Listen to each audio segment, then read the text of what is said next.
Hello all, welcome to the channel. I hope all of you are doing fine. आज हम कर रहे हैं टीएस एलियट। बहुत ही पॉपुलर मॉडर्निस्ट पोएट थे और इनकी poetry the hollow man. Playlist के साथ साथ नोट मेकिंग भी करिए। आप में से कई लोग ऐसे हैं जो पहले नोट मेकिंग नहीं कर रहे थे, लेकिन मेरे बार बार फोर्स करने के बाद शुरू की और बहुत इफेक्टिव हुई है, ऐसे कमेंट्स मेरे पास आ रहे हैं। तो अगर 4 लोगों के लिए इफेक्टिव हुई है तो आपके लिए भी होगी ही होगी ना। Poetry, short story, play, novel, essay, history, इन सब की प्लेलिस्ट है। प्लेलिस्ट के अकॉर्डिंग टॉपिक्स कवर करते जाइए और नोट मेकिंग करते जाइए। आपकी प्रिपरेशन डन। मैं ही आपको ये वीडियोस दे रही हूँ और मैं ही आपको कह रही हूँ कि 2 या 3 और रिसोर्सेज को भी रेफर करिए। द थिंग इज कि देखिए, पूरा पूरा पढ़ना पॉसिबल नहीं है। मैं आपको पढ़ा दूंगी पूरा। अगर आप चाहें, हिस्ट्री की बुक जो है कि जो कि अराउंड मोर देन 400 पेजेस की है, तो अगर मैं पूरा पढ़ाऊँ तो वो आपको एक एक वर्ड समझाने में 1 साल लग जाएगा। 1 साल आप एक चीज़ के लिए तो लगा नहीं सकते ना। तो पूरा पढ़ना इस वजह से पॉसिबल नहीं होता क्योंकि सिलेबस ज़्यादा होता है। फिर भी मैं आपको बहुत मेजर पॉइंट्स कवर करवा रही हूँ। हिस्ट्री को मैं टोटल 11 वीडियोस में कवर करूँगी। एक एक टॉपिक को डिटेल में करने की कोशिश तो पूरी है, लेकिन फिर भी कुछ पॉइंट्स ऐसे हैं मुझे लगा कि ये मेजर पॉइंट नहीं है, लेट अस स्किप इट। किसी और को लगेगा वो मेजर पॉइंट है, आपका तो कवर हो जाएगा वो पॉइंट, राइट। तो 2-3 रिसोर्सेज को रेफर करिए, that will be good for you. अब बढ़ते हैं अपने टॉपिक की तरफ। हॉलो मैन 1925 की पोइट्री है, written by T S Eliot. T S Eliot born in 1888, died 1965, awarded Nobel Prize in Literature 1948। ये ईयर आपको याद रखना है, नोबेल प्राइज बहुत इंपॉर्टेंट होते हैं। Tony award for best play 1950, और वो एक बहुत ही पॉपुलर पोएट, प्ले राइट और एसेइस्ट हैं। द वेस्ट लैंड इनका बहुत ही पॉपुलर वर्क माना जाता है। अगर आप इसको पढ़ना चाहते हैं डिटेल में तो मेरा वीडियो अवेलेबल है। आप ये टॉपिक डालिए और मेरा नाम डालिए यूट्यूब में, आपको इजीली मिल जाएगा।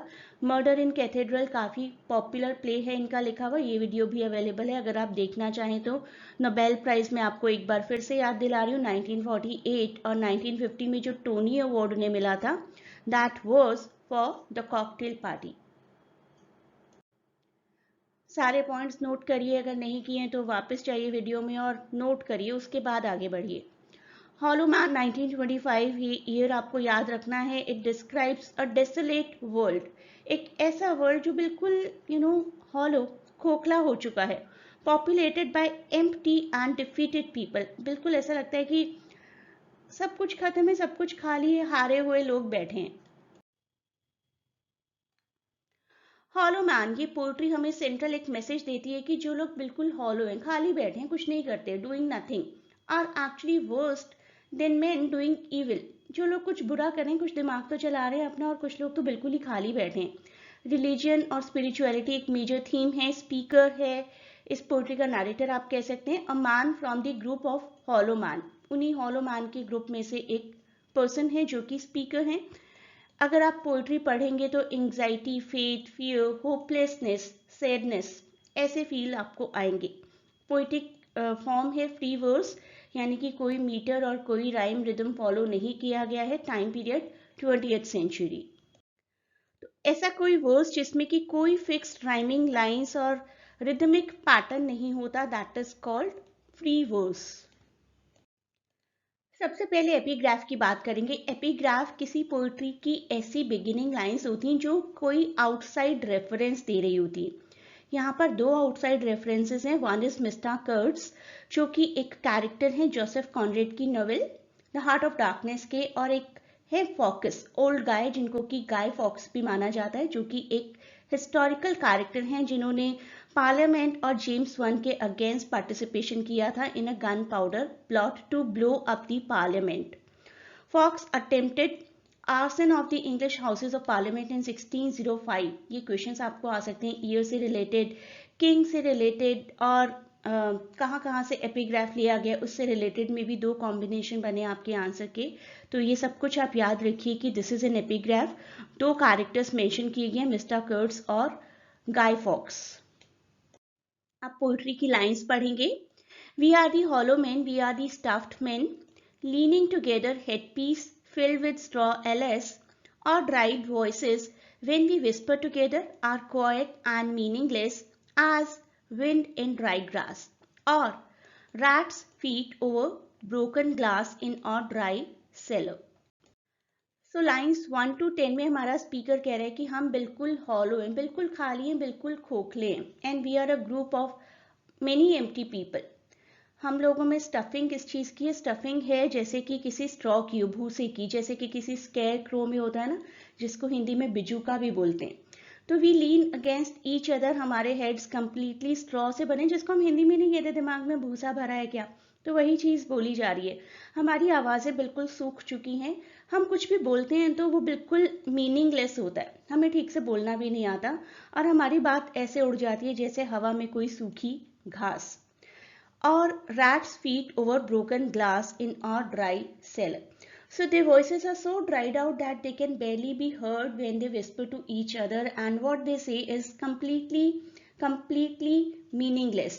उनकी आवाज़ें बिल्कुल ऐसे रसल कर जाती हैं जैसे कि कोई सूखी डेड ग्रास हो हवा में. और दी स्किटरिंग ऑफ रैट्स, जैसे कि रैट स्किटर कर रहे हो ओवर दी शटर्ड ग्लास. बिल्कुल सब कुछ मीनिंगलेस है. जो कुछ भी हम करते हैं ना, किसी के नोटिस में ही नहीं आता. चूहे यहाँ वहाँ दौड़ रहे हैं, किसके नोटिस में आता है, किसके लिए इम्पोर्टेंट है. घास हवा में उड़ रही है, किसके लिए इम्पोर्टेंट है. तो हम किसी के लिए भी इम्पोर्टेंट ही नहीं है. अब करते हैं लाइन्स 11 to 18.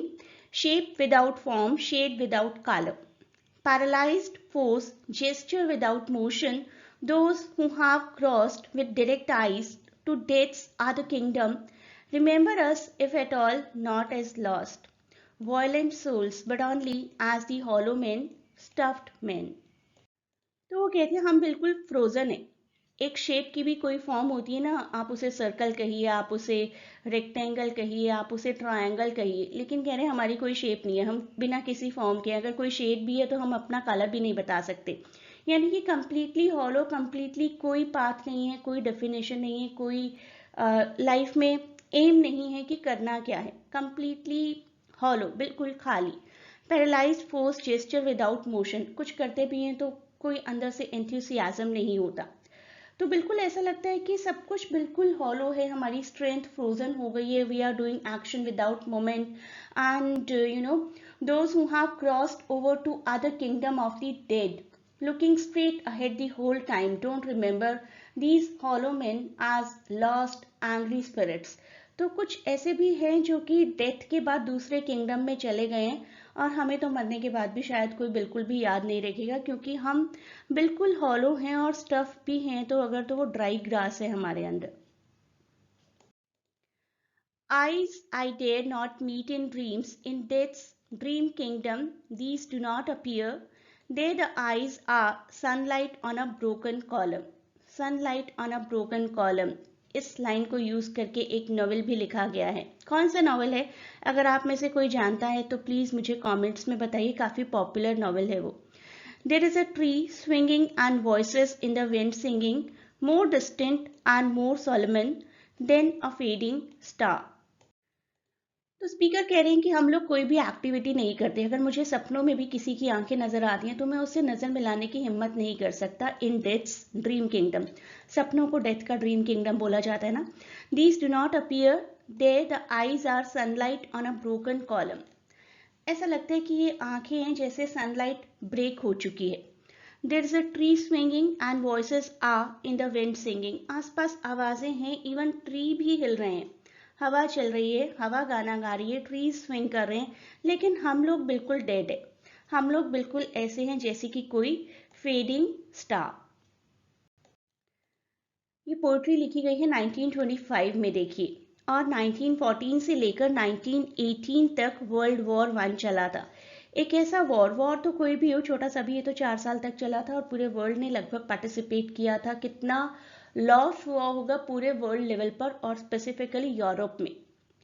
जरूरी नहीं है कि आप यू डाई और someone from your family dies then only you have an impact. नहीं, इम्पैक्ट सब पर आया था. इमोशनल लेवल का, फाइनेंशियल लेवल का, इकोनॉमिक लेवल का.